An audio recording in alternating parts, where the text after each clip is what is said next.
What's up, Internet? This is Rich Malachy, and this is Season 1, Episode 2 of the Care Factor Podcast, the industry's premier place for food equipment, service, talk on hot topics. And today we have with us Team Malachy, certified service technician. I'm going to introduce him in a second. He's got his vodka right in front of him because he's about to get lit right before your eyes. All right, it's going to go down. So without further ado, let's just introduce the man of the hour here. What's your name? Richard Figueroa. What's going on, everybody out there? There he is. So, and tell everyone how old you are. I'm 41. 41. He's in the 40 club. I'm right behind him.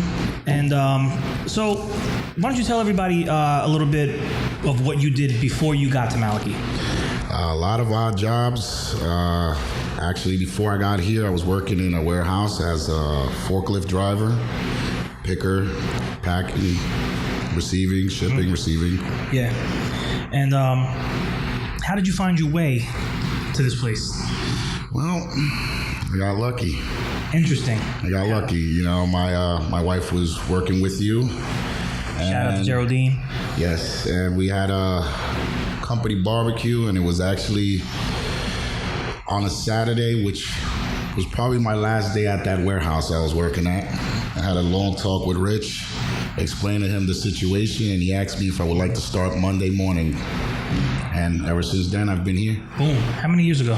5. 5 years. 5 years from now. 5 years, working his way up, and he's become a go-to guy, a dedicated guy, a company man, wants to build and continue to grow. And you know, that's what we're looking for here. That's really what any service company's looking for. They're looking for good people.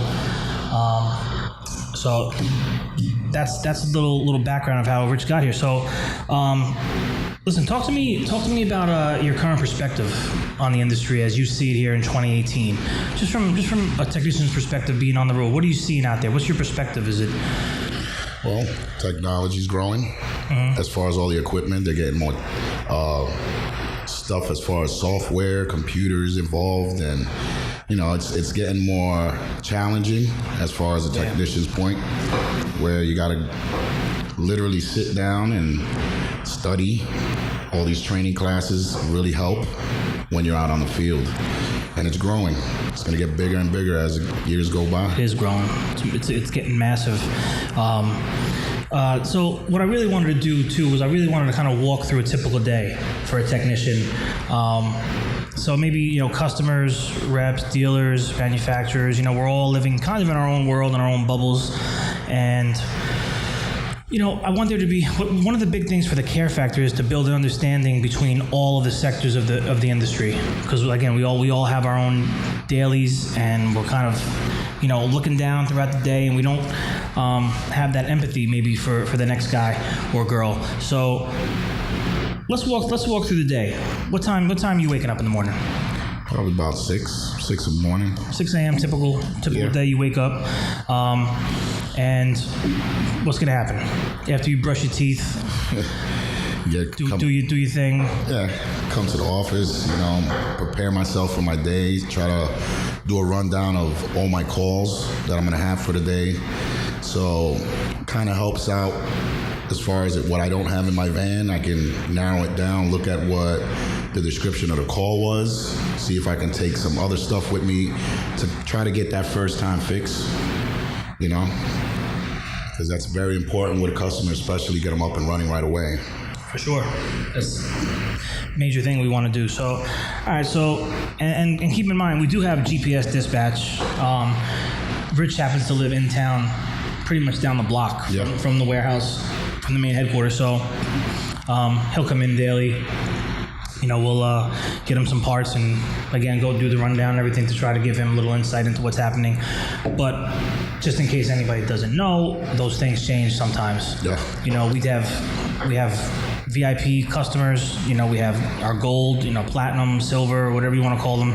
And sometimes those calls will come in the middle of the day and change your whole day. Yeah, you know, so he's thinking he's going here, here, here, and all of a sudden he's going here, here, here, here, here, kind of thing. So, all right, so now, you know, you're on the road, you dispatch, you're driving to your first call, and you get there. What are we doing? Let's just say we're rolling into a national chain account to look at a fryer. fryer, I mean, most likely, they're using it. There's an issue with the unit. I really try to work with the customer because I understand they got to get their job done. Business can't stop. So there's some times where I got to go a little further to be able to work on the unit while they're still using the unit. Yeah. Which kind of helps everybody out. You don't stop operation at all. Sometimes you might have to stop operation, but we try to get that resolved before we even get out there on the field and let them know before time that this is going to take a lot longer. But there's other situations where they're like, they don't want to hear it. Oh, please, I need this. And, you give them the rundown, listen, I'll work with you, you work with me. You let me know, I'll move out your way. And as long as we can get it done and get them up and running, man, that's really the big deal that we need to accomplish every day on the field. Yeah, I mean, we're in the people business, right? Yes, so before you fix the equipment, you got to try to... Yeah, you got to butter them up a little bit. Sometimes you got to do that. You got to let them know you're in good hands. Trust me. Yeah. I'm here to help you. Because, you walk in sometimes, I say it all the time, we're behind the phone. Yeah. You're face to face. Exactly. You're in the heat.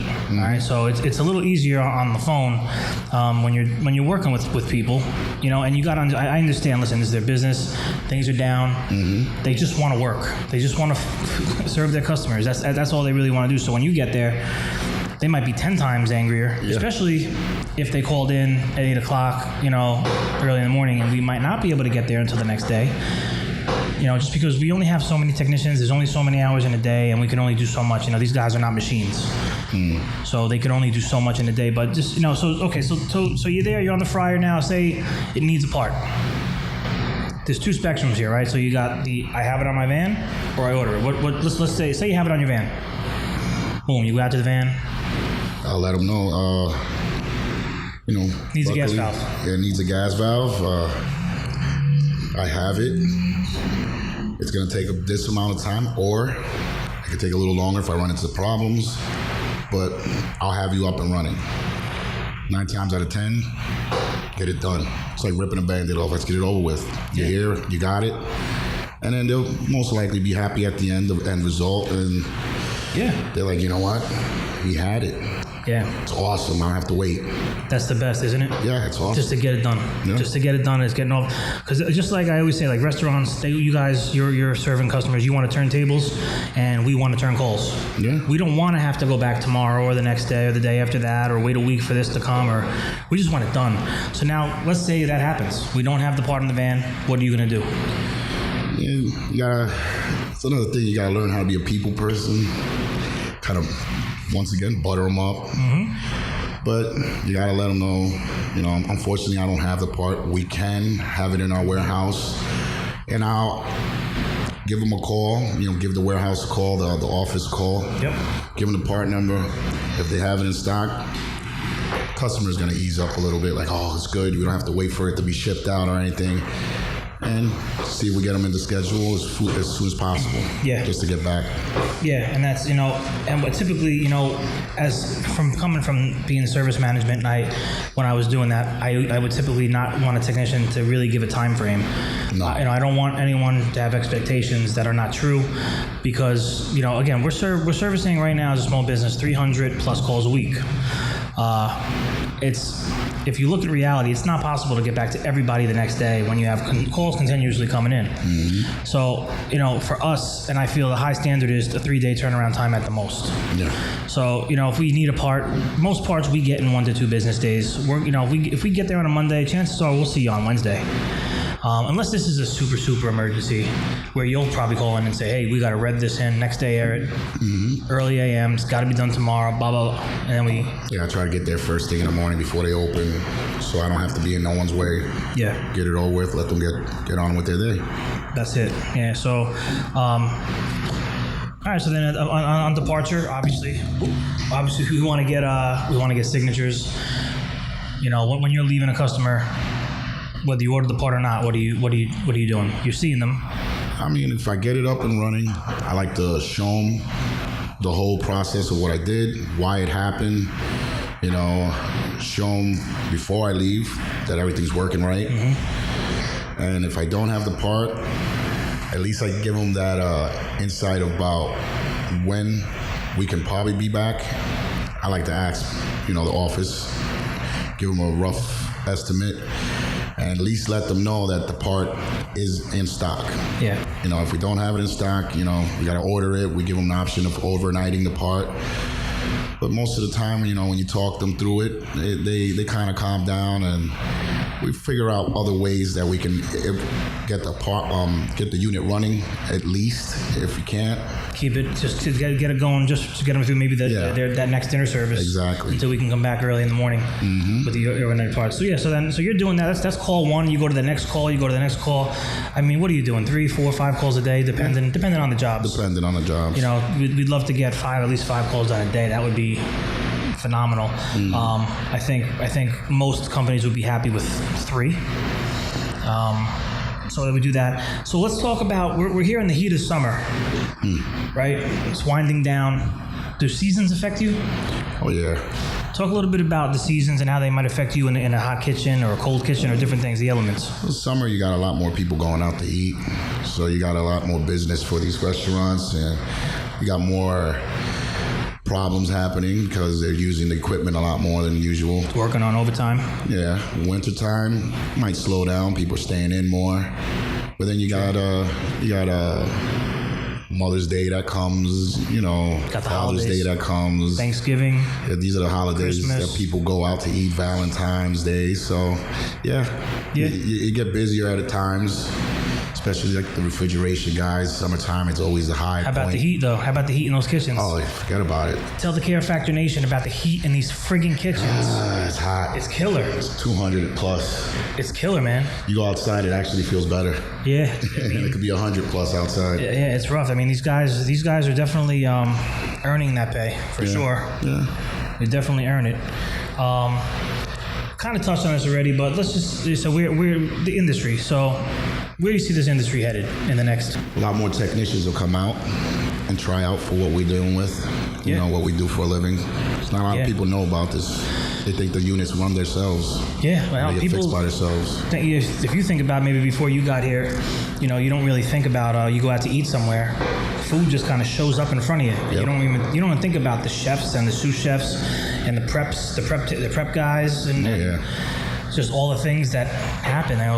All of a sudden a plate just comes in front of you. Sometimes when they 86 items and things don't get to you, there's reasons. Mm-hmm. Maybe Malachy wasn't able to make it there on time. I don't know. Geraldine, gotta get these guys here, man. It's the Care Factor, baby. So, I think it's headed. Technology's changing fast. I think that the training. Have you been to Rationale? Yeah. So I mean, just to we've been to Rationale. We got our technicians headed out to Rationale little by little. We got most of our fleet trained up on those combi ovens. Those are quite pretty advanced. Oh yeah. And I think going down the line, a lot of these things, you have your smart kitchens and your future kitchen of the future kind of equipment coming, where it's going to kind of tell us what's wrong before we even get there. Oh yeah. Before the customer even knows something's wrong, we're going to know. Yeah, they'll let you know the diagnosis as far as checking out every component, seeing which one is failing. Now you can actually deal with the manufacturers and work it out through the software of the equipment. So it's getting better, and it makes it easier for the technician to get the job done and get whatever parts need to be ordered for that unit to be working. Yeah, I mean that's what it really is too. Just getting everyone up and running, and that's why I love empathy. Empathy is so important. Put yourself in their shoes, and then vice versa. Everyone's like, well, one of the things I can't stand is when someone says that's not my problem. That's not my problem. I get it to an extent. No matter who it is, whether it's a customer or a rep or a dealer or a manufacturer, it doesn't matter who it is. Well, it's not my problem. Just get them there. It's not my problem. Well, it is. It's everyone's problem, because your problem is my problem. My problem is your problem. If I can't get this done or get that, whatever I got to do, whatever it might be. So, that's what empathy is so key in this industry. But let's shift gears again real quick and kind of just talk about the next generation of techs coming up. We have 2 young guys training that I did a keynote or a presentation rather at the local high school. I got 2 guys training. what would you tell the next generation of techs? These are 18-year-old guys, fresh out of high school training. What would you tell these guys that are coming up if they're looking for an industry to get into? It's good industry. It's a great industry. It's a career. Not everybody's cut out for college. You know, not everybody has the money for college. Or you can work your way to college by doing this. And no matter what, it's the knowledge that no one can take from you once you got it. Yeah. And I mean, I wish I could be 18 again and know that this industry existed. Probably wouldn't have went through all the rough times that I had, odd jobs, you know. At 18, I would have been 18 starting. Me being 41 now, you know, forget about it. It would be great. You'd be 10 times a dynamo over what you are now. You know? Yeah. But I got the one kid, Jamal, riding with me, and I tell him all the time, it's a perfect opportunity, man. Take it, run with it. And even if this is not even if this is not what you later on want to do, you can always have it under your belt. Exactly. It could always help you one way or another, whether you open up your own restaurant or anything else. Yeah, I just want to promote the careers here before we sign off on episode 2. You know, the next generation coming up, it's very, very hot topic, very big hot topic in the industry right now, as the decline is coming for the men and women that do what you do. It's not going to be easy to find people that want to do this, and we have to promote it. We have to talk about it. We have to let them know that this is not second-class stuff here. I mean, because I feel like that's kind of how it's been promoted. You know, college or nothing. You know, good luck if you don't go to college, and it's just not the truth.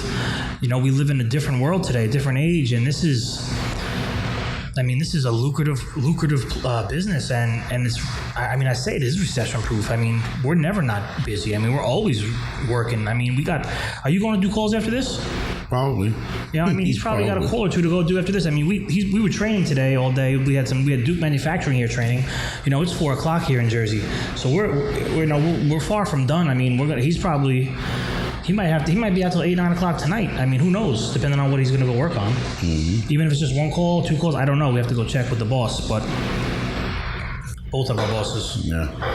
And you know, when I go home. Yeah. So now, and I just closing this out. Tell him how you love it here. I love it a lot. He likes it here a lot, you know. Peace. All right. So, awesome. Listen, we're gonna close this out. We're not done talking with Rich. We're not done talking with the boys, the team of Malachy here, the men on the road, doing it, getting it done every day for the customers, getting it done for our industry partners, reps, dealers, manufacturers. I'm gonna leave you with, please, if you don't mind, go and click that subscribe button for me, because this is going to be the place you want to interact. I don't know what I'm talking about right now, Angel. It's the vodka. Can we revamp that? It's the vodka killing me here. So you're going to want to go hit that subscribe button. You're going to want to follow along, and we want you to participate. So The notification bell too. Oh yeah, hit the notification bell right up in the corner there. Bing. Do it. Actually, the bottom left. Your bottom right. I don't know what I'm talking about. All right, so it's the bottom right? Bottom right. Bottom right. Your God bottom right. bless it. All right, so go hit that. All right, give the video a thumbs up for me. Yeah. All right. Signing out. This is Rich Malachy. In case I'm going to say it that way, so you make sure you understand how to say, because I get it all the time. No one ever knows how to say my name. No. Malachy. Malarkeys. Malachy. Mackley. Malarkey. Yeah, it's just all different things. So this is Rich Malachy for The Care Factor, Season 1, Episode 2, signing out. We'll see you next time, America.